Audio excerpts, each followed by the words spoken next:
বাইরে গেলে বাথরুমে আটকে থুয়ে দিত, 2-3 দিন পর পচা খাবার দিত। পচা খাবার দিত? হ্যাঁ, নষ্ট ভাত দিত। ডাঙ্গা ডাঙ্গা পুরা বাড়ি রক্ত দিয়ে ভর্তি হয়েছিল। আচ্ছা। হাত দুইটা ভেঙে ফেলাইছিল, ওহো। এমন করা ছিল, হাত দুইটা এমন করা ছিল। কেন কেন? মেরে মেরে মাথা ফাটায় ফেলাইতো। আসসালামু আলাইকুম প্রিয় দর্শক এবং শ্রোতা, আল্লাহ আমাদের মঙ্গল করুন সেই দোয়া এবং শুভকামনা জানিয়ে শুরু করছি আপন ঠিকানার বেসিক ভিডিও। এবং শুরুতেই আপনাদের যে কথাটি বারবার বলি সেটা হচ্ছে ভিডিওটি নিয়ে চেষ্টা করবেন, আপনারা চেষ্টা করতে কোনো কার্পণ্য করবেন না। আপনারা নিশ্চয়ই জানেন যে আমাদের এখানে যারা আসেন তারা পরিবার থেকে হারিয়ে যাওয়া মানুষের জীবনের শ্রেষ্ঠ সম্পদের একটি সম্পদ হচ্ছে তার পিতামাতা। সেই বাবা মায়ের কাছ থেকে ঘটনাক্রমে বিচ্যুত হওয়া এবং তারপর জীবন যুদ্ধে ঘাত প্রতিঘাত বিভিন্ন সংগ্রাম পার হয়ে আমাদের আজকের এই সামাজিক যোগাযোগ মাধ্যমের কল্যাণে এইরকম একটা অনুষ্ঠানের মাধ্যমে পরিবারে ফেরার যে আকুতি সেটা প্রকাশ করা, এবং এই প্রকাশের মধ্য দিয়ে শত শত ছেলেমেয়ে গত 3 থেকে 3.5 বছরে তাদের পরিবারে ফিরে গেছে। তো আমি শুরুতেই আহ্বান জানাচ্ছি, আপনারা চেষ্টা করবেন ভিডিওটি নিয়ে, এবং একই সাথে শেয়ারের সংখ্যা অনেক কমে গেছে ফেসবুকে, শেয়ার করতে হবে। শেয়ারের কিন্তু কোনো বিকল্প নাই। গ্রুপগুলোতে শেয়ার করতে হবে। গ্রুপগুলো মানে হচ্ছে যদি কোনো এলাকার নাম পাওয়া যায় সেই এলাকার গ্রুপগুলো যদি থাকে ফেসবুকে, সেখানে শেয়ার করতে হবে। যারা এই অনুষ্ঠানে যোগাযোগ করতে চান আমাদেরকে ফোন করবেন, আমাদের ফোন নাম্বার 09639887777। আপনার নাম কি? আমার নাম হচ্ছে ফুলমতি। ফুলমতি কি বাবা মায়ের দেয়া নাম? জি। নাম চেঞ্জ হয়নি পরে? আর বর্তমান নামটা চেঞ্জ আছে, কিন্তু বাবা মায়ের দেয়া নাম ফুলমতি। হ্যাঁ। আচ্ছা, আপনার বয়স যেটা দেখতে পাচ্ছি আমি এখানে দিয়েছেন 25 বছর দিয়েছেন, তাই না? জি, 20 বছর বাপ মা হারা। 20 বছর ধরে 5 বছর হয়তো বা 5 বছর থাকতে, মানে 4-5 বছর থাকতে ঢাকায় আসা হয়েছিল। আচ্ছা, আপনার 20 বছর ধরে বাপ মা ছাড়া। 20 বছর ধরে বাপ মা ছাড়া। জি। হীরাপুর, চাটখিল, নোয়াখালী, তাই না? গ্রামের নাম হচ্ছে হীরাপুর, হ্যাঁ। আর থানা হচ্ছে চাটখিল, আর জেলা হচ্ছে নোয়াখালী। জান নাই কেন? সবই তো মনে আছে। এই ঠিকানাটা আসলে ছোটবেলায় আমি যখন মানে যে মেয়েটার কাছে ছিলাম তারা আমাকে খুব মারধর করছিল, মেরে ফেলার ধরছিল। না সেটা ঠিক আছে, কিন্তু ঠিকানা তো আপনার জানা ছিল, আপনি কি চেষ্টা করেন না একবারও? চেষ্টা করা হয়েছে, বলা হয়েছে, কিন্তু ওনারা বলছে যে হীরাপুর বলতে কোনো গ্রাম নাই। যাদের কাছে বড় হয়েছেন ওরা বলছে হীরাপুর বলতে কোনো গ্রাম নাই। আচ্ছা, ঘটনাটা বলেন তো আমাকে, কিভাবে কি হয়েছে ছোটবেলা থেকে একদম? যে মেয়েটার কাছে ছিলাম ওনারা, মেয়েটার কাছে আসলেন কিভাবে? আমি আমাদের দেশ হচ্ছে নোয়াখালী, আমাদের মানে যে মেয়েটার কাছে আসছিল আমার বাপের মানে ফ্যামিলিটা অনেক বড় পরিবার। হ্যাঁ। তা ওনার মেয়ে হচ্ছে মানে ঢাকায় থাকে, মেয়ে আর মেয়ের স্বামী ঢাকায় থাকে, হ্যাঁ। আর ওনাদের বাচ্চাটা রাখার জন্য আমাকে আনছিল।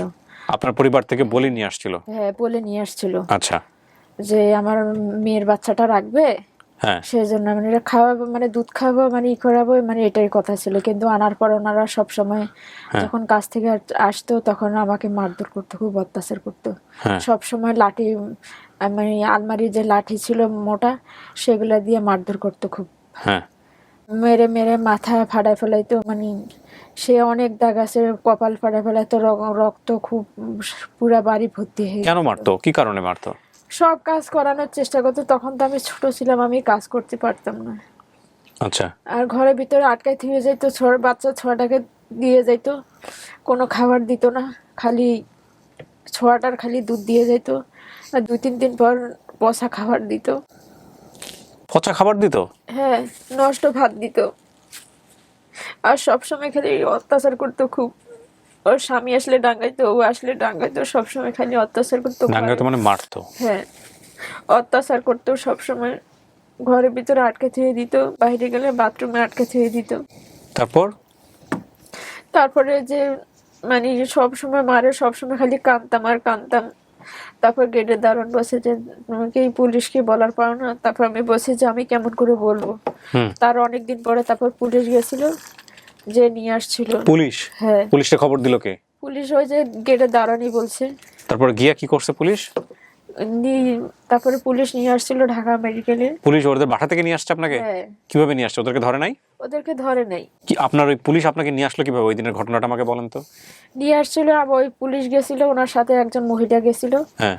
তারপর ওনাদের গাড়ি ঘিরে ধরে নিয়ে আসছিল, মানে আমাকে নিয়ে আসছিল, থানায় নিয়ে আসছিল, থানায় ভর্তি করে তারপর আমাকে হসপিটালে 1 মাস 10 দিন। আপনাকে কি অবস্থায় উদ্ধার করছে পুলিশ? ওই শরীরের অবস্থা কেমন ছিল তখন? তখন একবার ছোট, তো একবারে শরীরে মানে এমন মানে নির্যাতনের অবস্থা, মানে মরে যাওয়ার ধরছিলাম আমি। আচ্ছা। হাত দুইটা ভেঙে ফেলাইছিল, এই দুইটা হাত দেখতেছেন যে সোজা, কিন্তু এমন হয়েছিল। ওহো, হাত দুটো ভেঙে ফেলাইছিল, কারেন্টের হিট দিয়ে দিয়ে মানে 1 মাস 10 দিন থাকিয়ে ঠিক করছে। পুরা মাথার মধ্যে আমার অনেক দাগ আছে। কারেন্টের হিট দিছে আপনাকে? হ্যাঁ, এই 2টা হাতের মধ্যে কারেন্টের হিট দিয়ে দিয়ে সোজা করছে। এমন করা ছিল, হাত দুইটা এমন করা ছিল। কেন কেন? ওনারা মারছিল যে মোটা, এমন মোটা লাঠি দিয়ে মারছিল এই আরে 2টা হাতের মধ্যে, এই 2টা। তারপরে আছে না আছেন খুসুন আছে না, ওটা গরম করে আমার এখানে দাগ দিয়ে লাগাই দিছিল। মানে কি হাজবেন্ডও মারতো, ওয়াইফ? দুইজনেই খুব মাথায় যে আমার এখানে কাটা দাগও আছে এখনো, এই যে এই জায়গাটায়। তারপরে পুলিশ এসে কি করলো? পুলিশ তো আমাদের ধরে নেই। মেয়েটার বাপ আসছিল, আমার মানে তারপরে মারধর করার পর আমার আম্মু আসছিল, মেয়েটার বাপের সাথে আসছিল। 1 মাস 10 দিন যখন ছিলাম আসছিল।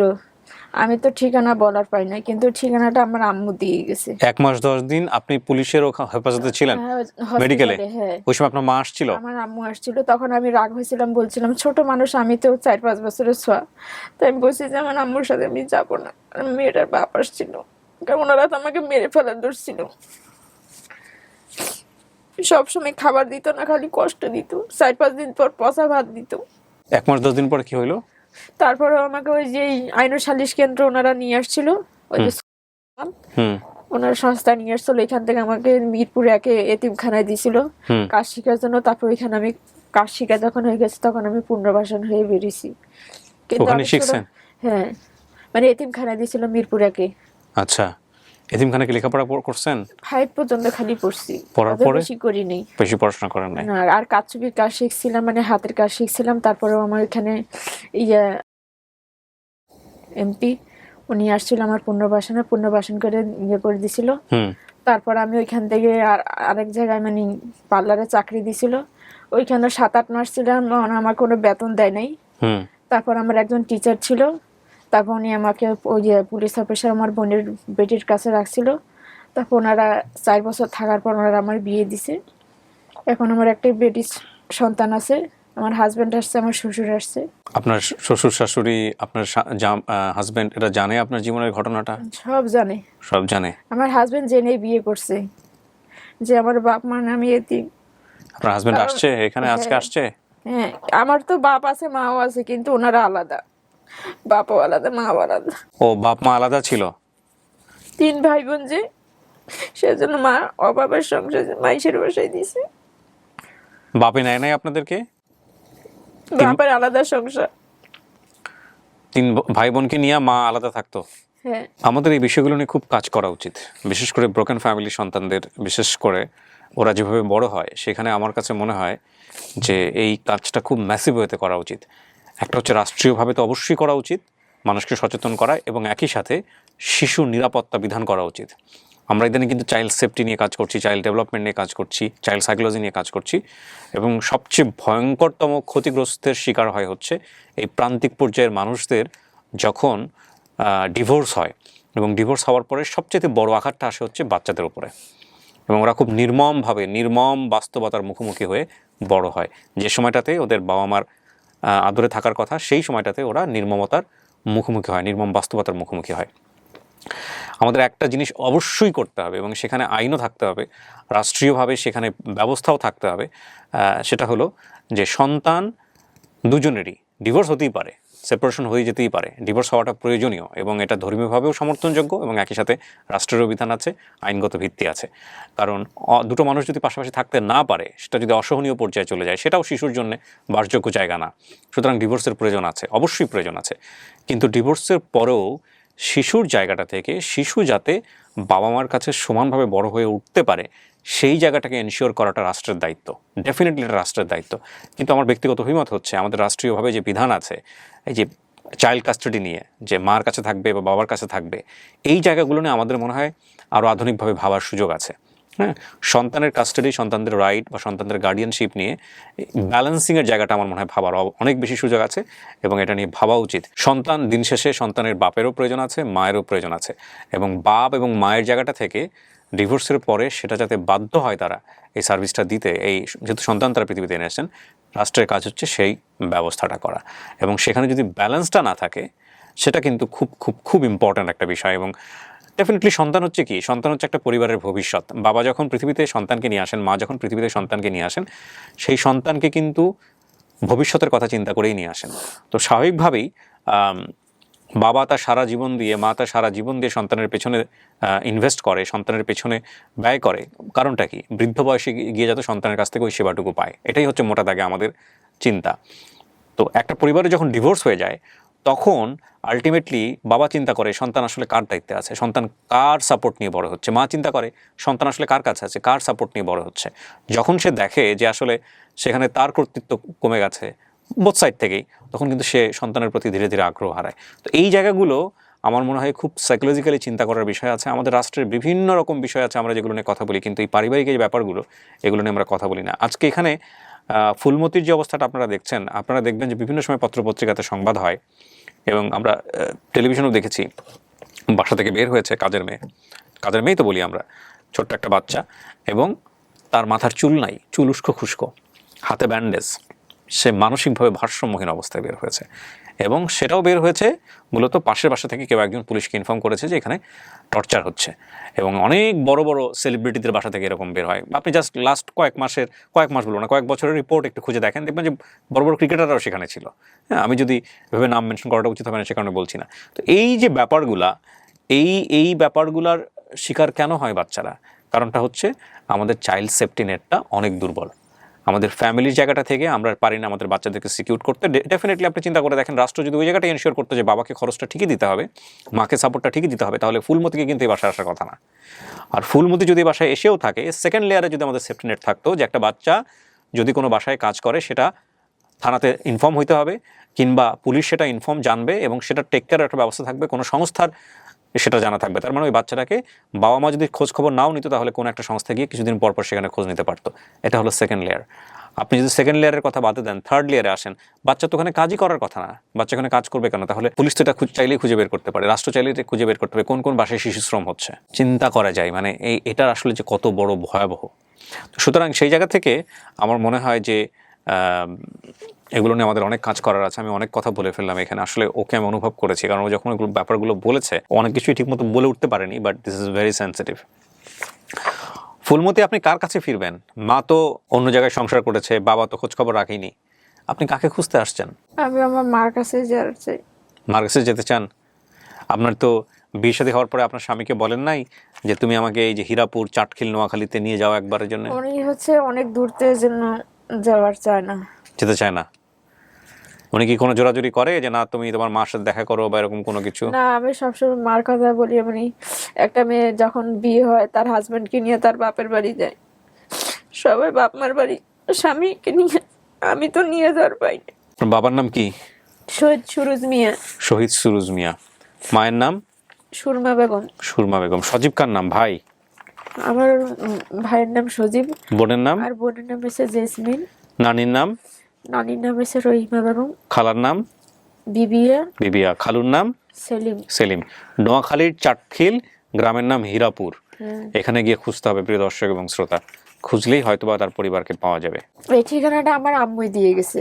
আপনার মাই দিয়ে গেছে? হ্যাঁ, আমি কিন্তু কোনো ঠিকানা জানি না। খালি আমি ছোটবেলায় যখন কথা বলতাম, এতিমখানায় ছিলাম মিরপুরাকে, সবাই বলছিল যে আমি নোয়াখালীর ভাষায় কথা বল। তখন থেকে আমি ছোটবেলা থেকে, মানে যখন বুঝজ্ঞান হয়েছে তখন থেকে জানতাম যে আমি নোয়াখালীর ভাষায় কথা বলি। সবাই বলছিল যে আমি নোয়াখালীর মেয়ে, কিন্তু ঠিকানাটা আমার আম্মু দিয়ে গেছে। আমার শেষ দেখা ঢাকা মেডিকেল আমার আম্মুর সাথে হয়েছে। আপনার ওই বয়সের কথাগুলো মনে পড়ে না? আপনার উপর যে টর্চার গুলো হয়েছে এগুলো আমি তো তখন ভাই অনেক ছোট।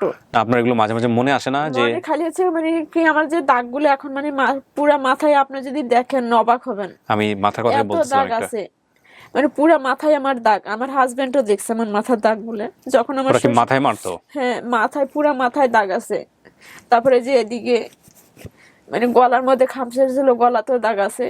সারা শরীরে মানে খুব এমন মোটা লাঠি, মানে আলমারিতে যে লাঠিগুলো থাকে না কাপড় রাখে, সেগুলো লাঠি দিয়ে ডাঙ্গাইতো সবসময়। ডাঙ্গায় পুরা বাড়ি রক্ত দিয়ে ভর্তি হয়েছিল। ওদের বাচ্চা আছে না? ওদের একটা মেয়ে বাচ্চা ছিল, আপনার মতো বয়সী না, ছোট দুধের বাচ্চা। ও খালি ওকে দুধ খাওয়ানোর জন্য আমাকে আনছিল, আনিয়ে ওগুলো সব কাজ করাইছে। আমি তো করতে পারতাম না, খালি ডাঙ্গায় তোর অত্যাচার করতো যখনই আসতো। এই অপরাধগুলোর শাস্তি মানে আমি জানি না, এটা আমার আসলে ইমোশনাল কথা বলা হয়ে যাবে, লক্ষ লক্ষ মানুষের সামনে এইভাবে ইমোশনাল কথা বলা উচিত নয়। এই অপরাধগুলোর শাস্তি হওয়া উচিত একেবারে লোকসম্মুখে শাস্তি। মানে ওনাকে ওই হাজবেন্ড ওয়াইফকে যে শাস্তি দেওয়া উচিত, আমি জানি না ওটাও করেছে কিনা, যারা করেন তাদের শাস্তি দেওয়া উচিত। ধরাই হয়নি ভাইয়া, ওনাদের হচ্ছে মিরপুরের ছিল, ওনারা বাসাটা মিরপুর। আমি তো জানতাম না, যখন আমি বড় হয়েছি তখন আমি শুনছি যে ওনারা মিরপুর পাড়ায় ছিল, কিন্তু পুলিশ চাইলেই তো ওনাদের ধরতে পারতো। ওনারা আমায় এত অত্যাচার করছে, ওনারা তো আমি মেরে ফেলার ধরছিল। পুলিশ কেন ধরেনি সেটা তো পুলিশ কিসের জন্য ওনারা ধরে নাই? ওনার বাসা থেকে তো আমাকে নিয়ে আসা হয়েছে, তো ওনার বাসা থেকে যদি নিয়ে আসা হয়েছে, ওনাদের কি ধরা না গেলে? হ্যাঁ, পুলিশ ওনাদেরকে ধরে নাই, এবং পরবর্তীতে যে সংস্থার মাধ্যমে ও সেবা পেয়েছে সেই সংস্থা থেকে ওর সেফটিটাই ইনশিওর করেছে, কিন্তু চাইলে কি তারা ব্যবস্থা নিতে পারতো, সেটাও একটা প্রশ্ন। দেখেন, আসলে যেখানে ফ্যামিলি ব্যাকআপ থাকে না, সেখানে অনেক অধিকার থেকে আমরা বঞ্চিত। রাষ্ট্রের সবচাইতে ক্ষুদ্রতম এবং গুরুত্বপূর্ণ ইউনিট হচ্ছে পরিবার। এই পরিবার যখন একটা মানুষের থাকে না, রাষ্ট্রীয় অনেক অধিকার থেকে সে বঞ্চিত, অনেক অধিকার থেকে বঞ্চিত। সেই পরিবারের খোঁজেই আজকে ফুলমতি এখানে এসছে। আমরা যারা মানবিক মানুষ আছি তারা যেন চেষ্টা করি, অবশ্যই যেন চেষ্টা করি। তাওয়াক্কাল তু আলাল্লাহ। ফুলমতি, আমরা আপনার এই ঘটনায় সিম্প্যাথি জানাচ্ছি, সমব্যথী, এবং আমাদের জায়গা থেকে আমাদের যারা ভাই ব্রাদার আছেন আমরা সবাই মিলে চেষ্টা করবো। এর চেয়ে বেশি কিছু আমাদের করার নেই। হ্যাঁ, আপনারা আর কিছু কি বলার আছে না? সব বলছেন, সব বলা হয়েছে, সব বলা হয়েছে। যেগুলো কইছে মানে সবসময় অত্যাচার করতে, এটাই মানে আমি মরে যাওয়ারই ধরছিলাম, সেজন্য তো 1 মাস ইনশাআল্লাহ আপনি, আপনার যদি ঠিকানা ঠিক থাকে, ইনশাআল্লাহ আপনার পরিবার খুঁজে পাবেন। ঠিকানাটা আমি কিন্তু ঠিকানা কিছু জানি, আমি ছোটই ছিলাম, বললাম না 4-5 বছর বয়স, তখনকার আমার কোনো মানে খালি মারতো যে, সেটা আমার মনে আছে যে আমাকে আমার ডাঙ্গা মেরে, মানে আমার দাগগুলো এখন আমার সারা শরীরে আছে। কিন্তু আমার আমার দেশের নাম কি বা দেশটা দেখতে কেমন ছিল, সেগুলো কিছুই মনে নেই। এত আঘাত করছে, আমার সব স্মৃতি ব্রেন থেকে চলে গেছে, মুছে গেছে। প্রিয় দর্শক এবং শ্রোতা, আমরা চলেন সবাই মিলে চেষ্টা করি। একটা ভালো সংবাদের প্রত্যাশায় আমরা শেষ করছি আজকের ভিডিওটা। তাওয়াক্কাল তু আলাল্লাহ। আসসালামু আলাইকুম।